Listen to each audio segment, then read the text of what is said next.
일본 경제가 최악의 상황에 직면하면서 일본 국민들의 시름이 깊어지고 있습니다. 그간 달러와 더불어 안전자산 위 대명사로 꼽히던 엔화 가치는 6년 만에 최저치로 떨어졌고 심지어 전문가들은 일본의 경제가 베트남과 같이 될 날이 머지않아자는 분석까지 내놓고 있습니다. 일본 경제의 날개 없는 추락은 멈출 기미를 보이지 않고 있고 머지않은 장래의 선진국 탈락 개발도상국 수준 전략의 치욕적인 상황을 맞게 될 것이라고 전망한 책까지 나와 일본 내에서 커다란 반향을 일으키고 있다는데요. 대체 무엇이 일본의 상황을 이렇게까지 만든 것일까요? 자세히 알아보겠어. 박면김, 사실 어느째 모성 관료 출신 경제학자 노구치 유키오 피토스가 시대 명예교수가 펴낸 일본이 선진국에서 탈락하는 날이라는 책은 현재 일본 경제 카테고리 베스트셀러 21위에 올라 있습니다. 책의 내용을 요약해 보자면 일본은 선진국에서 탈락 중이다. 일본은 1970년쯤부터 지금까지 약 0.50년간 은일 인당 GDP에서 경제협력개발기구 평균을 웃도는 수준을 유지해 왔으나 이제는 평균치를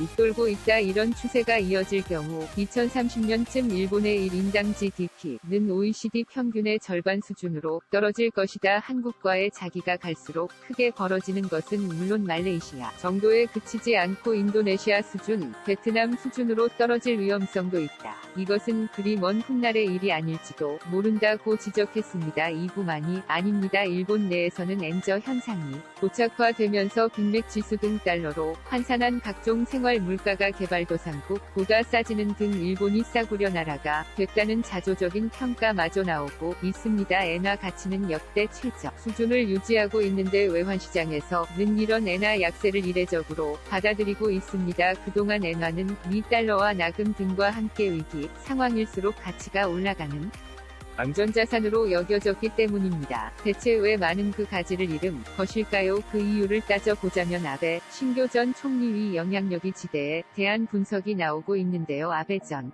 총리가 잃어버린 20년에서 앨범 경계를 구하기 위해 펼친 아베노믹스의 세계의 화살 중 하나가 엔저형 책이었습니다. 아베노믹스는 금융 완화, 엔화 약세, 수출 증가, 기업이 증가, 주가 상승, 투자 증가, 임금 상승, 소비 증가라는 선순환 구조를 기대했습니다. 이론적으로는 충분히 실현 가능해 보이는 정책이었지만 초저금리가 장기화하면서 부작용이 발생했습니다. 올해 들어 미국 중앙은행인 연방준비제도 가입 따라 기존 금리를 올리면서 미국과 일본의 금리자가 확대됐고 이는 일본 시장에서 위자금 유출로 이어졌습니다. 과거에는 엔 가치가 하락하면 일본 기업의 설출 경쟁력이 높아져 무역 흑자가 늘어났지만 지금은 사정이 달라졌습니다. 미국 등 주요 국가와의 통상 마찰로 폭력을 치렀던 일본 기업들은 각종 무역 장벽과 환율 변수 등을 피하기 위해 1990년대부터 생산시설 해외 이전을 적극 추진했고 엔저로 인한 수출 경쟁력 상승 효과는 기대하기 어려워졌습니다.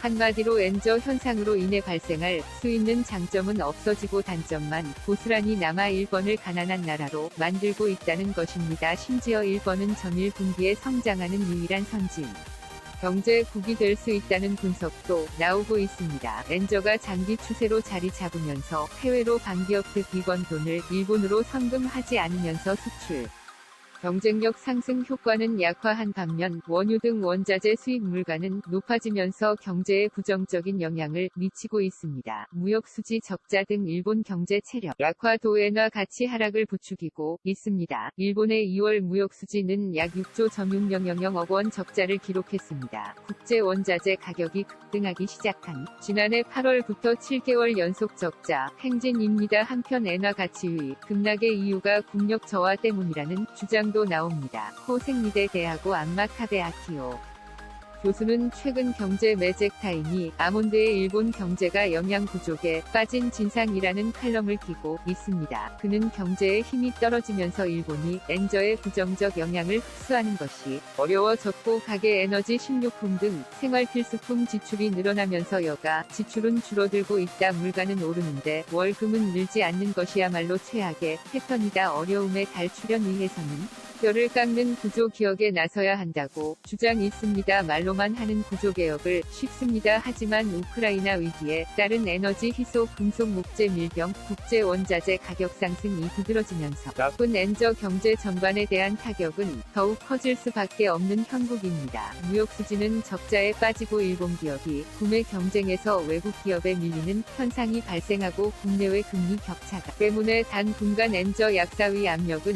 높게 유지될 수밖에 없습니다. 오르지 않는 임금 또한 일본 국민들의 삶을 피폐하게 만들고 있습니다. 일본의 취업률은 96%를 기록하고 있는데요. 취업률이 높다는 것은 노동 수요가 많다는 뜻이고 노동 수요가 많으면 임금이 당연히 올라가야 마땅합니다. 하지만 1990년대 초코 풍경제 붕괴 이후 30년간 일본의 평균 임금 수준은 거의 변화가 없습니다. 지난 30년간 성장 상실기를 겪은 요정규직 임금도 그리 오르지 않았을 뿐더러 급료가 낮은 비정규직 비중도 크게 늘어났습니다.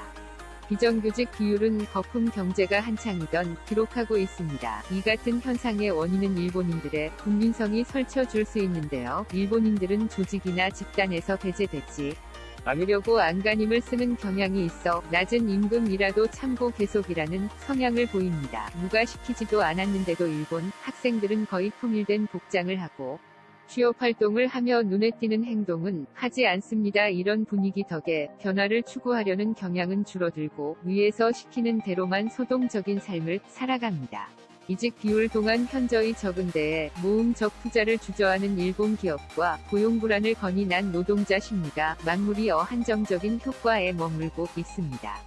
투자 가치가 높은 분야로 노동력이 이동하고 임금 수준이 높아지는 현상이 좀처럼 나타나지 않고 입소 디지털 다다 ICT 분야에서 뒤처지고 있습니다. 일본 경우 역시 노동자의 능력이나 일자리의 질보다는 실업률을 낮추는데 노력하고 있어 높은 생산성 추구 보다는 고용 유지를 선호합니다. 실제로 일본의 생산성은 크게 선진국 가운데 가장 낮은 수준입니다. 저출산 또한 심각한 사회적 문제입니다. 일본은 우리보다 12년 이른 1994년부터 국가적 저출산 문제에 대응일기 시작했습니다. 일본은 저출산 문제를 다른 정부 정책과 조율하는 국가적 컨트롤 타워의 필요성을 절감해 2003년 저출산 알맞는 장관을 신설했습니다. 인구 회복하는 것을 목표로 삼았는데요. 그러나 합계 출산율은 해마다 떨어져 찍었습니다. 2005년 이후 더딘 회복세를 보이던 출산율은 2009년 평으로 다시 하향 추세입니다. 출산 인구 자재 감소와 함께 결혼율 역시 떨어지고 있는 것도 큰 문제입니다. 일본의 2020년 결혼과 원수는 53.17583건 입니다. 2019년 61만 5,652건에서 점76년 만에 최대폭으로 하락했습니다. 발등에 불이 떨어진 일본 연구는 결혼을 지원하기 위해 올해부터 AI 중매 사업에 20억 엔 약 200.6억 원을 투입하기로 했습니다. AI 중매는 취미가 지간 이상형 등을 설문조사한 뒤 이 킥데이터를 분석해 아르만난 작을 찾아주는 서비스인데요. 지자체 차원에서 새로 개발한 AI도 있지만 주로 기존 결혼정보회사 나데이팅 앱과 협업하여 이를 활용한다는 계획입니다. 일본사 16개 지자체 중 10곳이 넘는 곳에서 이를 활용하고 있습니다. AI 공업을 활용하는 데이팅 앱 페어 지의 회원 수만 1,000만 명을 넘을 만큼 일본 국민들의 폭넓은 관심을 얻고 있습니다. 과연 일본의 데이팅 앱이저 출산율을 극복하는 계기가 될 것인지 귀추가 주목되고 있습니다. 이제 패티의 마막입니다. 뱀안심 마무우리에 일본의 경제 몰락이 심각해지고 있습니다. 머지않은 미래의 일본도 베트남 같은 나라가 되어 농업